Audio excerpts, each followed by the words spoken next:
नमस्ते, मेरा नाम है विनय सुल्तान और आप लोग देख रहे हैं न्यूज़ पिंच।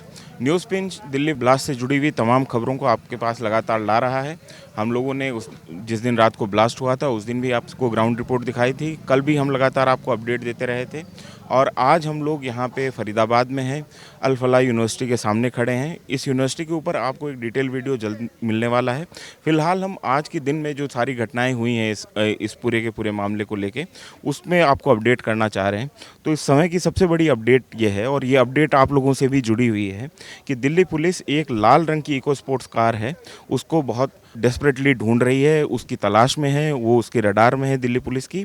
कारण ये बताया जा रहा है कि फरीदाबाद जो टेरर मॉड्यूल है, जिसको वाइट कॉलर टेरर मॉड्यूल कहा जा रहा है, जिसमें तमाम डॉक्टर्स, प्रोफेसर और ऐसे पढ़े लिखे लोग शामिल हैं, उसमें 2 और कारें जो हैं इन्वॉल्व थी। और जो हमको जानकारी मिल रही है उसके मुताबिक यहाँ पे दिल्ली में कई जगहों पे एक साथ सीरियल बम ब्लास्ट करने की तैयारी थी, लेकिन जम्मू कश्मीर पुलिस ने, बाद में दिल्ली और उत्तर प्रदेश पुलिस ने जिस तरीके से क्रैकडाउन किया, उससे ये घटना जो है वो उसकी इंटेंसिटी काफ़ी सीमित हुई।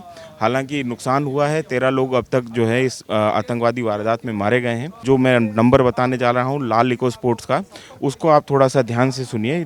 DL10CK0458 ये लाल रंग की इको स्पोर्ट्स कार है जो कि उमर नबी नाम पे रजिस्टर्ड है और इस कार को दिल्ली पुलिस ढूंढ रही है। आपको अगर ये कार कहीं पे दिखती है 100 नंबर पे फ़ोन करके पुलिस को इत्तला कीजिए। ये आपकी तरफ से एक सिविलियन होने के नाते पुलिस को जो टेररिज्म के खिलाफ लड़ रही है, टेररिज्म के खिलाफ खड़ी है, उन एजेंसियों को, उन पुलिस फोर्सेस को, हमारी सिक्योरिटी फोर्सेस को बहुत बड़ी मदद होगी।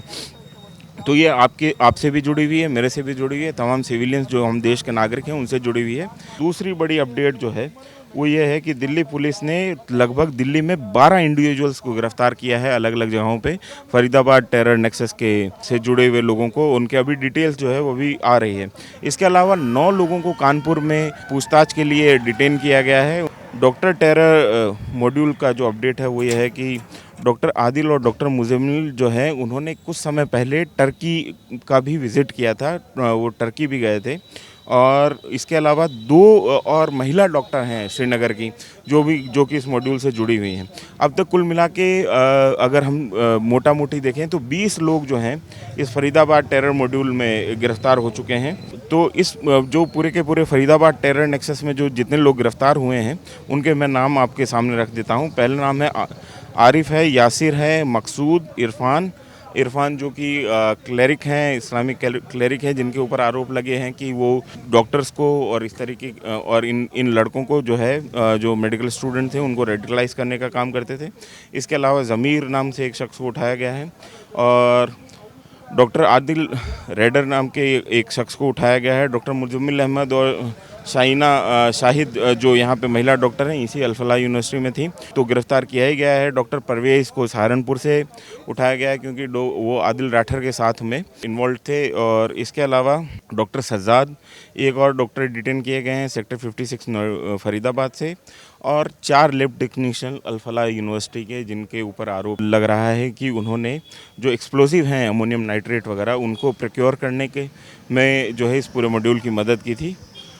इसके अलावा जम्मू कश्मीर पुलिस ने तारिक आमिर और उमर नाम के 3 शख्स को और गिरफ्तार किया है। तो 20 से ज़्यादा गिरफ्तारियां हो गई हैं। इसमें अभी तक कानपुर में जो 9 लोगों को उठाया गया है उनके इतर में ये सारा आपको जो डिटेल है वो दे रहा हूँ। जो एजेंसीज़ हैं उनकी तरफ से एक एनालिसिस जो हमको खबर मिल रही है वो ये है कि ये पूरा का पूरा जो टेरर जो नेक्सस है, टेरर मॉड्यूल जो है वो जैश ए मोहम्मद उसको हैंडल कर रहा था पिछले काफ़ी समय तक। ये स्लीपर सेल के तौर पे काम कर रहे थे जैश ए मोहम्मद के। आपको मैं याद दिला दूं कैसे ये सारी की सारी घटना जो है वो जैश ए मोहम्मद की तरफ जाती हैं। जो सारे इशारे हैं वो जैश ए मोहम्मद की तरफ इसलिए जाते हैं क्योंकि जैश ए मोहम्मद का जो मरकज़ है, जो उसका हेडक्वार्टर है, उसको ऑपरेशन सिंदूर के दौरान टारगेट किया गया था। और जैश ए मोहम्मद इस किस्म की कार्रवाइयों के लिए जानी जाती है। जैश ए मोहम्मद जब भी कोई उनका बड़ा कमांडर अगर मरा है तो रिटेलिएशन में उन्होंने भारतीय सिक्योरिटी फोर्सेस पे हमला किया है। इतिहास में ऐसी घटनाएं जो हैं हमको देखने को मिलती हैं। और ये बार बार सिक्योरिटी एनालिसिस आ रहे थे कि जैश ए मोहम्मद जो है कोई बड़ी वारदात को अंजाम दे सकती है। और कहा जा रहा है कि ये जो श्रीनगर और जिसमें यहाँ उत्तर प्रदेश और तमाम जगहों के जो डॉक्टर शामिल थे, ये पूरा का पूरा जो वाइट कॉलर टेरर नेक्सस था, ये बुनियादी तौर पे जैश ए मोहम्मद के स्लीपर सेल के तौर पे काम कर रहा था। और उसे जो है हैंडल करने का काम अमर अलवी उर्फ मोइनुद्दीन आलमगीर, जो कि मसूद अजहर का भाई बताया जा रहा है। कहा जा रहा है कि पूरे हमले का जो है मास्टरमाइंड ये है।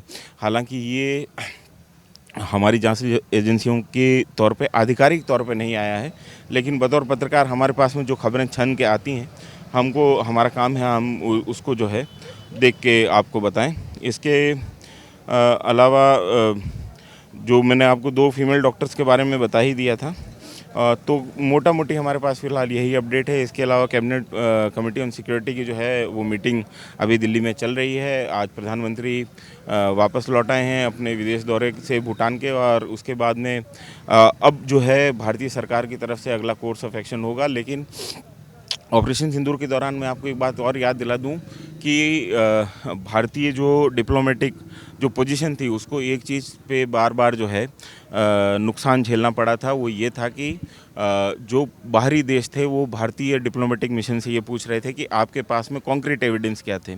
और जो विदेशी मीडिया में भी बार बार रिपोर्टिंग हुई इस पूरे ऑपरेशन सिंदूर के मामले को लेके, तो उसमें एक खास बात बार बार इस चीज़ को बहुत रेखांकित किया गया कि भारत की तरफ से जो डिप्लोमेटिक मिशन था उसने सिर्फ ये बताया कि मुंबई में भी ऐसा हुआ था और उसमें भी पाकिस्तान का इन्वॉल्वमेंट था। उसके बाद तमाम घटनाएं पहलगाम, पुलवामा, पठानकोट में भी पाकिस्तान का इन्वॉल्वमेंट था, और हमने उस समय जांच में सहयोग करने की कोशिश की, लेकिन दोषियों को पाकिस्तान में कोई सज़ा नहीं दी गई। जो मौलाना मसूद अजहर हैं, वो जिन्होंने इन तमाम आतंकवादी वारदातों को अंजाम देने में जो जैश ए मोहम्मद के जो लश्कर तैयबा के सरगना हैं हाफिज़ सईद, वो लोग जो हैं अभी भी बाहर घूम रहे हैं, खुलेआम घूम रहे हैं। और ये आर्गूमेंट भारतीय डिप्लोमेटिक मिशन के तौर पे विदेशों में दिया जा रहा था।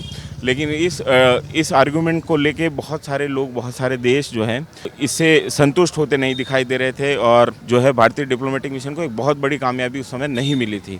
तो इस समय भारत जो है कोई भी कार्रवाई करने से पहले मेरे को लग रहा है कि थोड़ा सा सतर्कता बरती जा रही है। जब तक कॉन्क्रीट एविडेंस किसी किस्म का नहीं आ जाता है, तब तक भारत जो है अपना कोर्स ऑफ एक्शन जो है वो डिसाइड करने में बहुत जल्दबाजी नहीं दिखा रहा है। तो ये अब तक की अपडेट थी हमारे पास में, ये हमने आपको दी, और जल्द ही हम जो है अल फलाह यूनिवर्सिटी के ऊपर एक डिटेल आपको वीडियो बताएंगे कि किस तरीके से ये यूनिवर्सिटी बनी है, इसके क्या कनेक्शन रहे हैं, और क्यों जो है ये पूरा का पूरा मामला यहाँ पे किस तरीके से ये टेरर मॉड्यूल पनपा। तो इसकी एक कहानी आपको हम दिलचस्प बताएंगे। दूसरा ये भी बताएंगे कि जो इस टेरर मॉड्यूल था उसमें कम्युनिकेशन किस तरीके से होता था, हमें उसके बारे में क्या पता है कि ये लोग आपस में किस तरीके से कम्युनिकेट करते थे, कौन से बाहर के नंबर जो हैं वो आइडेंटिफाई किए हैं सिक्योरिटी फोर्सेस ने और इंटेलिजेंस एजेंसीज़ ने। उसके बारे में हम आपको एक डिटेल में वीडियो जल्द ही आपके सामने रखने वाले हैं। मेरा नाम है विनय सुल्तान, कैमरे के पीछे है मेरे साथी मोहित शुक्ला। आपका ये वीडियो देखने के लिए शुक्रिया।